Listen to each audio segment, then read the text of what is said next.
Mother Teresa and institute of computer education में आपका स्वागत है। हेलो फ्रेंड्स, ट्रिपल सी की इस सीरीज़ में आपका स्वागत है। मेरा नाम है वरिंदर सिंह।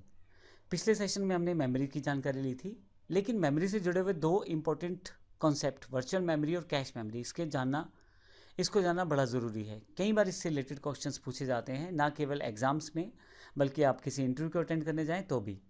तो आइए इस सेशन में जानकारी लेते हैं वर्चुअल मेमोरी और कैश मेमोरी के बारे में। वर्चुअल मेमोरी क्या है? Basically virtual memory operating system यानी कि विंडोज़ प्लेटफॉर्म खुद ही basically virtual memory operating system का ही एक पार्ट है। वो ही इस वर्चुअल मेमोरी को क्रिएट करेगा, लेकिन आपकी हार्ड डिस्क पे।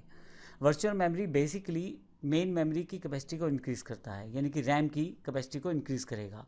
मान लीजिए आप कोई काम कर रहे थे और रैम में जगह नहीं है, तो अब उसे अपना डेटा कहीं ना कहीं रखना है, तो इसके लिए वो वर्चुअल मेमोरी को प्रयोग करेगा। क्योंकि रैम की कैपेसिटी कम रहती है और इस कारण से बार बार बड़ी बड़ी प्रोसेस को चलाने के लिए बड़ा सारा डेटा स्टोर करना पड़ता है। जो डेटा रैम के पास अवेलेबल रहता है वो उसको प्रयोग कर सकता है, लेकिन बाकी प्रोसेसिंग के लिए जो डेटा उसको चाहिए वो कुछ समय के लिए वर्चुअल मेमोरी में रख सकता है।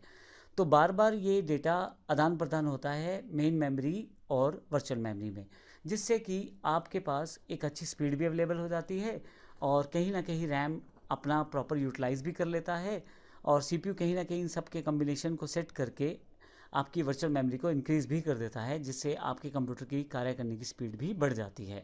तो इसका अर्थ ये हुआ कि रैम को अगर किसी प्रोग्राम को चलाने में कैपेसिटी कम पड़ रही है तो फिर उस समय वो वर्चुअल मेमोरी का यूज़ कर लेगा, और वर्चुअल मेमोरी को आप डिसाइड कर सकते हैं अपने कंप्यूटर के ऑपरेटिंग सिस्टम के द्वारा।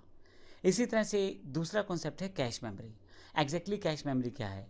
सीपीयू के पास जो सबसे नज़दीक की मेमोरी रहती है, जो सीपीयू के अंदर ही अवेलेबल रहती है रजिस्टर्स के रूप में, तो वह मेमोरी कैश मेमोरी कहलाती है। इसे सीपीयू मेमोरी भी कहते हैं। सीपीयू को जब डेटा सर्च करना है तो सबसे पहले वो इस डेटा को कैश मेमोरी में ही सर्च करेगा, और अगर किसी कारण से उसको कैश मेमोरी में डेटा नहीं मिलता है तो वह फिर रैम में सर्च करेगा, और अगर उसे रैम में भी वो डेटा नहीं मिलता है तो फिर वर्चुअल मेमोरी में उसे सर्च किया जाएगा या हार्ड डिस्क में उसे ढूंढा जाएगा। सबसे करीब कैश मेमोरी रहती है सीपीयू के, इसलिए सबसे इंपॉर्टेंट इन्फॉर्मेशन या बहुत ज़्यादा यूज़ होने वाली इन्फॉर्मेशन कैश मेमोरी में स्टोर कर दी जाती है। हालांकि इस मेमोरी का साइज़ बड़ा कम रहता है, लेकिन फिर भी बार बार रैम को रिक्वेस्ट करने के बजाय सबसे पहले सीपीयू जो है वो सीपीयू मेमोरी यानी कि कैश मेमोरी को एक्सेस करना पसंद करता है।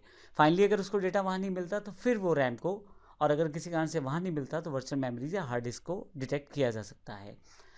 सबसे बड़ा बेनिफिट ये हो जाता है इसका, क्योंकि सीपीयू के बिल्कुल पास में मेमोरी रहती है तो डेटा को बड़ी जल्दी एक्सेस किया जा सकता है। कोई इंपॉर्टेंट प्रोग्राम्स या इंस्ट्रक्शंस हैं उन्हें बार बार यूज़ किया जा सकता है, और सीपीयू खुद ही उस इंस्ट्रक्शंस को जो बार बार प्रयोग कर रहा है या उस कमांड को जो बार बार प्रयोग की जा रही है उसको कैश मेमोरी में सेव कर लेता है, और जब भी उसको उसकी एक्सेसिबिलिटी चाहिए होती है तो कैश मेमोरी से प्रयोग कर लेता है। तो इस तरह से हमारे ये दो इंपॉर्टेंट कॉन्सेप्ट है वर्चुअल मेमोरी और कैश मेमोरी, जिनका प्रयोग बहुत ज़्यादा किया जाता है। धन्यवाद।